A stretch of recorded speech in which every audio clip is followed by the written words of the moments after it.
about exception handling in Java. So let's create a new project. Java project.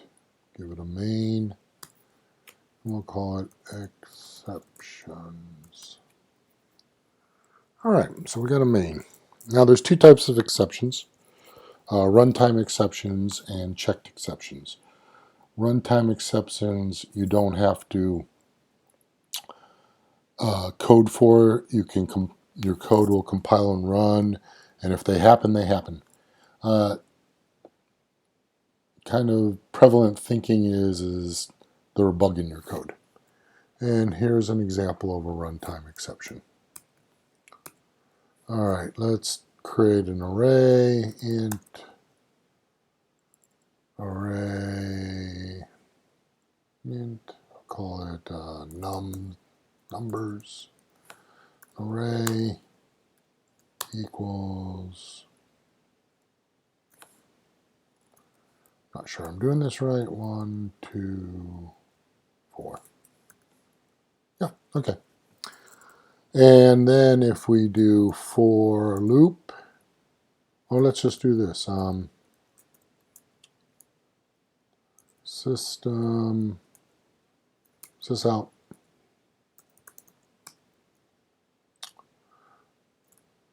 the array cell 0 is numbers 0, right? And that's all hunky-dory, fine and dandy, because arrays are 0 indexed. So the 0 index into the array will be the first cell, and that is, the array at cell 0 is 1. Let's make that 11 to make it clearer. Running it again. The array's in the 1. Now, here is an exception when you go outside the array. Let's go to cell 567, which doesn't exist because there's only 3 cells. And we're going to get an index out of bounds exception. And it'll show you the line of code it happened on.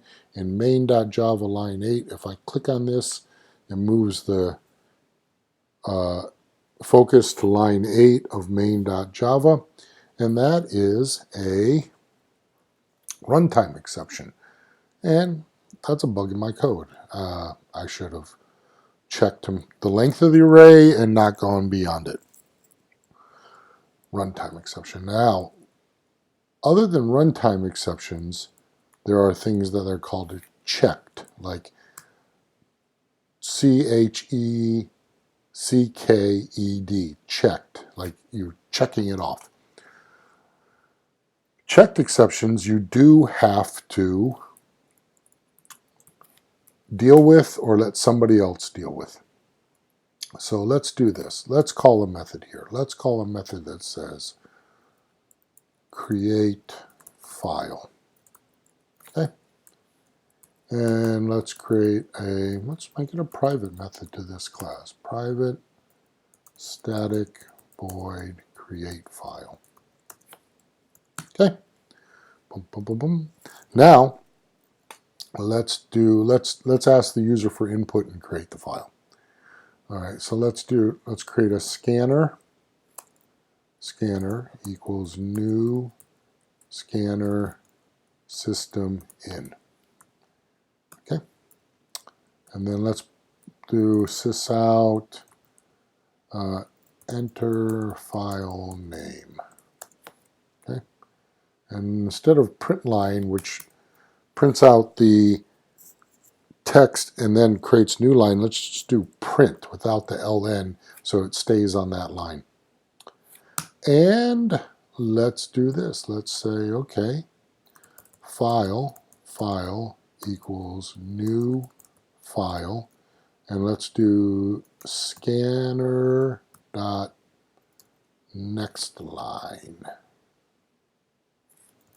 Next line. Okay, so a couple things are going on here. There's more than one file in all the classes that come with Java. So we have to pick it. So I hold down Option, I hit Enter, and it says, which of these two files are you talking about? And what I'm talking about is java.io. So I'm going to click on that. All right, now it knows which file we want. Okay, and the constructor is going to take this one argument here, and we're going to say scanner next line. So it's going to wait for input from the user on the console and then hit enter. And then we're going to go create that file. File.create new file. Now look at that. Create new file is all sorts of red. And if we put our mouse over it, it says there's an unhandled exception, java.io.io exception. We have to handle this. We either have to put a try catch around this or throw it out and let somebody else deal with it.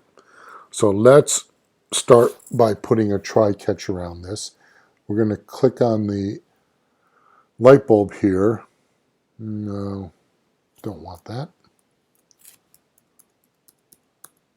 Hold up. That didn't work at all. All right. Let's go over here, click on this. This red light bulb, and let's choose surround with try catch. Boom. Now we have a try catch around it. And in the catch, let's print out something like, hey, we couldn't create the file.